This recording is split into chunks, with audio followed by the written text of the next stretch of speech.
अस्सलामुअलैकुम नाज़रीन, गुलिस्तान न्यूज़ देख रहे हैं आप। दिन के 2:30 बज चुके हैं। खबरनामे के साथ मैं हूं ज़ुहुल अलावी। नाज़रीन, खबरनामे में आज मुतअद्दिद खबरें आया चाहती है। बात आज CAA के हवाले से होगी, क्योंकि जब से CAA नाफिज हुआ है और उससे पहले भी लगातार इस पर सियासत हो रही है और बयानबाजी भी CAA पर बयानबाजी भी लगातार हो रही है। और इस हवाले से आज महबूबा मुफ्ती का बड़ा बयान CAA पर सामने आया है। उस हवाले से हम बात करेंगे और आगे चलकर बात अरविंद केजरीवाल की भी होगी, क्योंकि उन्होंने भी CAA पर मरकजी सरकार को निशाना बनाया है। और इलेक्शन कमीशन ऑफ इंडिया वो जम्मू कश्मीर के 2 रोज़ा दौरे पर आज दूसरा दिन है। जम्मू में आज है, क्या कुछ सरगर्मियां हैं, किस तरह की मुलाकातें हुई है, आगे चलकर वो आपके सामने रखेंगे। और बात आज भारत जोड़ो न्याय यात्रा की भी होगी, क्योंकि राहुल गांधी ने एक बार फिर मरकजी सरकार पर निशाना साधा है। तफसील आप तक पहुंचाएंगे, लेकिन खबरनामे की शुरुआत बड़ी खबर के साथ। और बड़ी खबर जम्मू कश्मीर से, जहां पे महबूबा मुफ्ती ने आज CAA पर बड़ा बयान दिया है। महबूबा मुफ्ती ने कहा है कि CAA के जरिए मुसलमानों को निशाना बनाया जा रहा है। और उन्होंने कहा कि बीजेपी अपनी नाकामियों को छुपाने के लिए इस तरह के हथकंडे इस्तेमाल कर रही है। और एक बार फिर एक ऐसा हथकंडा, और इसका मकसद यही है क्योंकि बीजेपी ने जो पिछले 10 सालों से जिस तरह लोग जो है मुश्किलात में शिकार हैं, उन्होंने बेरोजगारी की भी बात की कि मुल्क के नौजवान बेरोजगार है, किसान सड़कों पर है। और इन सब को छुपाने के लिए बीजेपी इस तरह के हथकंडों का इस्तेमाल कर रही है। महबूबा मुफ्ती ने कहा कि बीजेपी असल मसाइल से तवज्जो हटाने की कोशिश कर रही है। उन्होंने कहा कि पिछले 10 सालों में बेरोजगारी में मुसलसल इजाफा हो रहा है, किसान सड़कों पर है, बेरोजगारी और महंगाई उरूज पर है। ताहम इन सब नाकामियों को छुपाने के लिए बीजेपी सरकार ऐसे हथकंडों का इस्तेमाल कर रही है। और CAA का निफाज भी इसी वजह से हो रहा है, ताकि जो नाकामियां हैं हुकूमत की उसको छुपाया जा सके। उन्होंने कहा कि बीजेपी नए कानून नाफिज कर रही है ताकि जो नाकामियां हैं उन पर पर्दा डाला जा सके। महबूबा मुफ्ती ने कहा कि CAA मुसलमानों के खिलाफ ये कानून है और इसमें सिर्फ मुसलमानों को निशाना बनाया गया है। महबूबा मुफ्ती ने कहा कि बीजेपी चाहती है कि हिंदू मुस्लिम आपस में लड़ पड़े। ताहम उन्होंने मुल्क के मुसलमानों से अपील की है कि वो सब्र तहम्मुल से काम ले और आने वाले इंतखाबात में वोट से इसका जवाब दे। महबूबा मुफ्ती ने मजीद क्या कुछ कहा वो आपको सुना दें। जब हम पिछले 10 साल की बीजेपी सरकार की कारकर्दगी देखते हैं, चाहे वो बेरोजगारी हो, नौजवानों की खुदकशियां हो, बेरोजगारी की वजह से किसानों का हाल देखें, महंगाई देखें, और जितने भी बाकी जो मुल्क को आगे ले जाने के बजाय 1000 साल पीछे ले जाना चाहते हैं, तो उन तमाम नाकामियों से अटेंशन डाइवर्ट करने के लिए बहुत कोशिश की जा रही है। किसी तरह से हिंदू मुस्लिम फसादात हो, लोग सड़कों पे आए, उसके लिए उन्होंने मस्जिदें तोड़ना, हर मस्जिद में मूर्ति ढूंढ लेना, स्कूल मदरसे तोड़ देना, लोगों के घर तोड़ देना, जिसने उत्तराखंड में उनको बचाया भी है उसका घर भी तोड़ दिया। ऐसे इंसान का जिसको आप इनाम देते हैं फिर उसका घर तोड़ते हैं। इसी तरह नमाज पढ़ते वक्त नमाजियों की बेइज्जती करना, उनको किक करना, उनको मारपीट करना, तो हर नुस्खा इन्होंने आजमाया।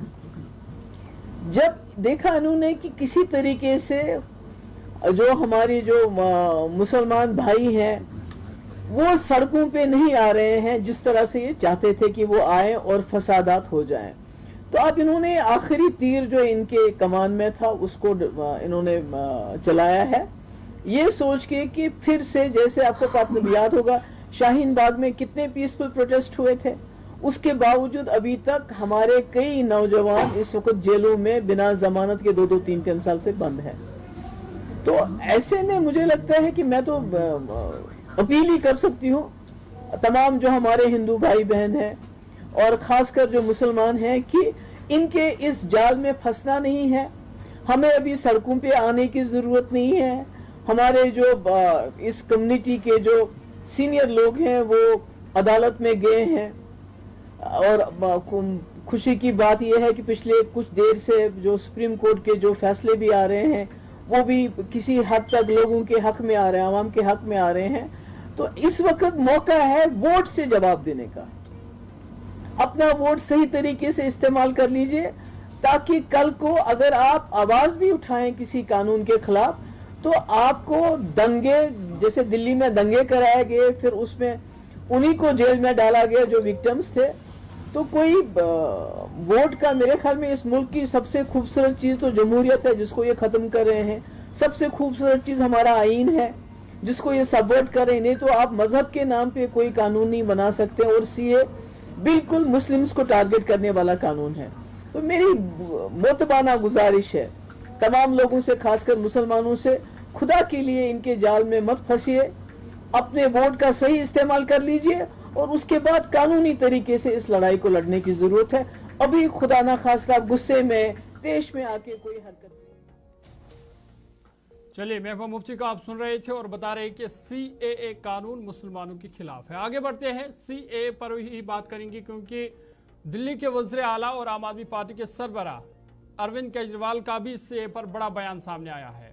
और अरविंद केजरीवाल ने कहा कि सीएए के जरिए बांग्लादेश, पाकिस्तान और अफगानिस्तान की अक़लियतों को हिंदुस्तान में शहरियत मिलेगी। उन्होंने कहा कि बीजेपी अपने नौजवानों को नौकरी नहीं दे सकती है और दूसरे मुल्क के अक़लियतों को यहाँ बसाना चाहती है। दिल्ली के वज़ीर आला अरविंद केजरीवाल का सीएए पर बड़ा बयान, और उन्होंने सीएए पर मरकजी सरकार को निशाना बनाया और कहा कि बीजेपी जहां अपने नौजवानों को रोजगार नहीं दे सकती है, वहीं अब दूसरे मुल्क के अक़लियतों को यहां पे बसाना चाहती है।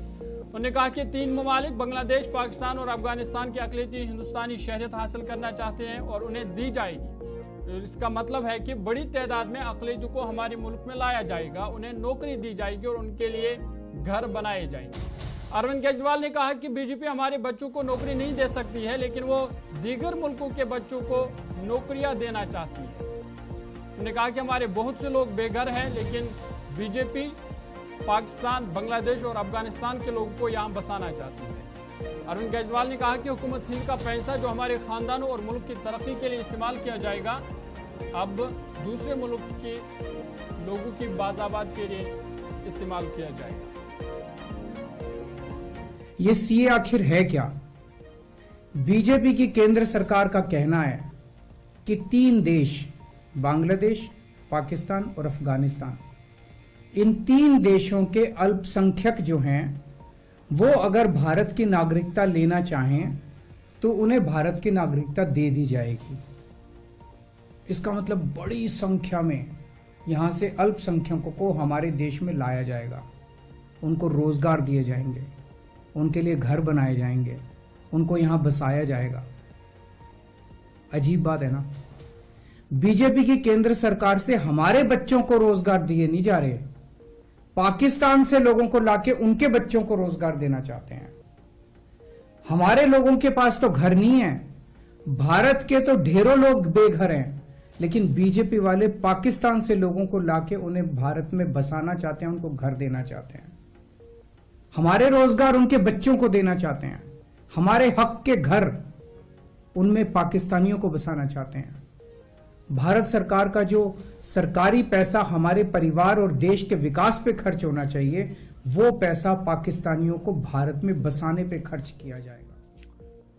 नाज़रीन, खबरें और भी है, इलेक्शन कमीशन ऑफ इंडिया के हवाले से भी बात होगी। दूसरा दिन है आज, जम्मू में है, क्या कुछ ताज़ा तफसील है वो आप तक पहुंचाएंगे, लेकिन उससे पहले छोटा चलिए ब्रेक के बाद खबरनामे में आपका दोबारा खैर मकदम है। बात इलेक्शन कमीशन ऑफ इंडिया के हवाले से करते हैं। आपको बता दें कि इलेक्शन कमीशन की टीम का आज जम्मू कश्मीर में दूसरा दिन है और फिलहाल इलेक्शन कमीशन का पूरा वफद जम्मू पहुंच चुका है। जम्मू में ये वफद मौजूद है, जहां पे मुख्तलिफ वफूद से मुलाकातों का सिलसिला जहां जारी है। वहीं जो आखिरी और ताज़ा इतलात हमारे पास हैं, इस वक्त सिक्योरिटी का जायजा लिया जा रहा है और अहम मीटिंग इस वक्त इलेक्शन कमीशन ऑफ इंडिया की सिक्योरिटी के हवाले से जायजा लिया जा रहा है। पुलिस अफसरान इस मीटिंग में मौजूद है, जहां पे जम्मू में इस वक्त इलेक्शन कमीशन की अहम बैठक, जहां पे सिक्योरिटी सूरत हाल का जायजा लिया जा रहा है। आपको बता दें कि इलेक्शन कमीशन जो कि जम्मू कश्मीर के 2 रोज़ा दौरे पर है, आज दौरे का आखिरी दिन है, जिस दौरान जम्मू में सिक्योरिटी एजेंसियों के आला अफसरान के साथ बातचीत इस वक्त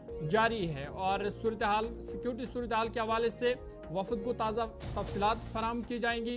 आपको बता दें कि chief election commissioner Raju Kumar और पोलिंग पैनल के दीगर अहदेदारान ने गुज़िश्ता रोज श्रीनगर में national conference, PDP, BJP, CPIM, Congress और आम आदमी पार्टी के वफूद के साथ भी बातचीत की, जिस दौरान उन जमातों के वफूद ने असम्बली इंतखाबात कराने की मांग की और इस पर जोर दिया कि यहाँ पे पार्लिमानी इंतखाबात के साथ साथ असम्बली इंतखाबात भी मुनक्कद होने चाहिए।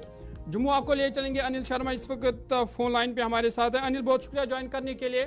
अपडेट कीजिएगा, इलेक्शन कमीशन जम्मू में मौजूद है, सिक्योरिटी सूरत हाल का जायजा लिया जा रहा है, क्या कुछ ताज़ा अपडेट है? देखिए जरूर, इस वक्त अगर हम बात करें तो जम्मू कश्मीर पुलिस के सरबराह की बात करते हैं, महानिदेशक इस समय आपको बता दें कि RR सुरेन जो है वो इस वक्त यहाँ पर पहुंचे हैं और उन्हीं के साथ चीफ की बात करते हैं तो वो भी कुछ ही क्षणों में जो है यहाँ पर पहुंचे हैं। तो लगातार सुरक्षा व्यवस्था को लेकर जो है यहाँ पर समीक्षा की जा रही है और BSF के जवानों के साथ अगर हम बात करते हैं किस तरह से BSF के जवानों को अलर्ट्स रखना है, क्योंकि बॉर्डर्स की बात करते हैं तो उसे किस तरह से सुरक्षित रखना है, तो कहीं ना कहीं BSF के आला अधिकारियों के साथ भी यहाँ पर समीक्षा की जा रही है। तो कहीं ना कहीं आप ये मान के चल सकते हैं कि जम्मू कश्मीर को लेकर, लोकसभा चुनावों को लेकर जो है अंतिम चरण रूप जो है वो दिया जा रहा है, तो जिसको लेकर आज एक अहम बैठक जो है वो आयोजित की गई है, जिसमें इलेक्शन कमीशन की बात करते हैं राजीव कुमार जो है वो इस पूरी बैठक को हेड कर रहे हैं और कहीं ना कहीं जम्मू कश्मीर को लेकर जो चुनावों की सुगबुगाहट है जो है वो अब तेज हो चुकी है और अब ये देखना होगा कि जो तारीखें तय होंगी उसमें जम्मू कश्मीर में कौन से चरण में जो है वो जम्मू कश्मीर के अनिल, ये जो बैठक चल रही है सिक्योरिटी के हवाले से, इसमें कौन कौन शामिल है, क्या कुछ आपके जराये कहते हैं और आगे का क्या शेड्यूल है, क्या और भी लोगों से मुलाकात की जाएगी? देखिए, इसमें मैंने आपको बताया कि जम्मू कश्मीर पुलिस की बात करते हैं तो जम्मू कश्मीर पुलिस के महानिदेशक हैं, BSF के आला अधिकारी हैं और इसी के साथ साथ एडमिनिस्ट्रेटिव लेवल पर जो है जो टीम्स हैं उनके साथ यहाँ पर जो है वो वार्ता का दौर जारी है, जिसको लेकर पूरी तरह से जायजा लिया जा रहा है कि आखिर प्रिपरेशन कैसी है और अंतिम चरण जिसे हम कह सकते हैं कि अंतिम रूप जो है इसे दिया जा रहा है, जिसको लेकर अब ये देखना होगा कि जो टीम लगभग 4 बजे के करीब, 4 साढ़े 4 बजे के करीब जो वार्ता यहाँ पर की जाएगी और क्या कुछ मीडिया के साथ मुखातिब। बिल्कुल अनिल, जिस तरह से हमने देखा कल श्रीनगर में भी जो पार्टियां उनसे मुलाकात हुई, NC, PDP, यहाँ तक कि BJP ने भी ये कहा कि वो भी असेंबली, ये पार्लिमानी इंतखाबात के साथ साथ असेंबली इंतखाबात कराने के हक में है। तो क्या ये समझा जाए कि जो प्रेस वार्ता होगी, जिस तरह से आप बता रहे कि 4 बजे होगी, इस पर कोई खास ऐलान मुतवक्का है, इस पर कोई फैसला लिया जा सकता है?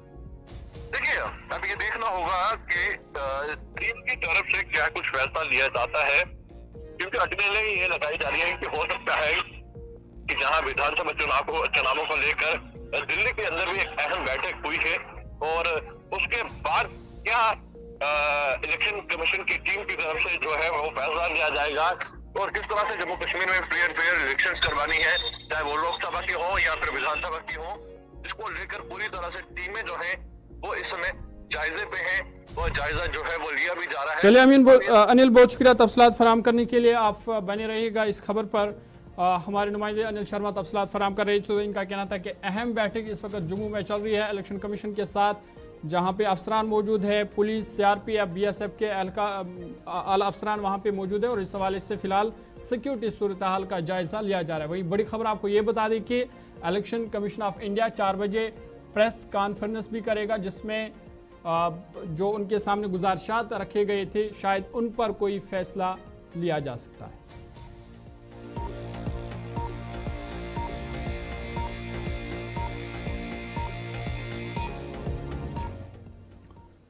आगे बढ़ते हैं। राहुल गांधी की भारत जोड़ो न्याय यात्रा जारी है। महाराष्ट्र में फिलहाल ये यात्रा चल रही है, जिस दौरान राहुल गांधी वज़ीर-ए-आज़म मोदी पर तनकीद करते हुए नजर आए।